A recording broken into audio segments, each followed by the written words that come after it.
Journalist বলছে আসামের মুখ্যমন্ত্রী হিমন্ত বিশ্ব শর্মাকে, আপনাকে আসাদুদ্দিন ওয়াইসি বলছে আপনি নাকি এন্টি মুসলিম, মুসলিম বিরোধী।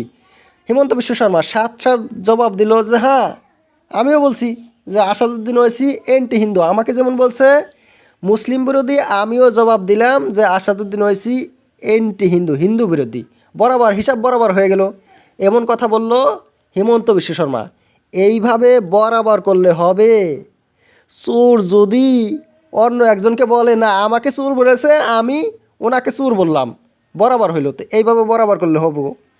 আসাদুদ্দিন ওয়াইসি তো বলছে এটা যুক্তি আলা কথা। হিমন্ত বিশ্ব শর্মা একটা এন্টি মুসলিম, মুসলিম বিরোধী, সারা বিশ্বই জানে। মাদ্রাসা ভেঙে দেওয়ার কথাও সাংবাদিক বলছে যে আসাদুদ্দিন ওয়াইসি বলছে আপনি মাদ্রাসা ভেঙে দিচ্ছেন বুলডোজার লাগিয়ে। অনেক কিছু করেছে হিমন্ত বিশ্ব শর্মা, মুসলমানদের বিরুদ্ধে নামাজ পড়া পর্যন্ত বন্ধ করে দিয়েছে।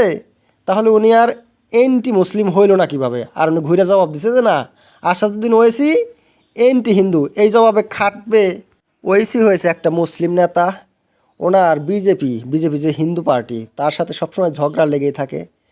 ওয়াইসি জবাব দিছে বিজেপির এই যে মুসলমানদের বাচ্চা বেশি, জন্মর হার বেশি, তাই ওয়াইসি বলছে আসাদুদ্দিন যে নরেন্দ্র মোদিরা 6 ভাই, তারপর অমিত শাহ হোম মিনিস্টার, ওনারাও 6 ভাই।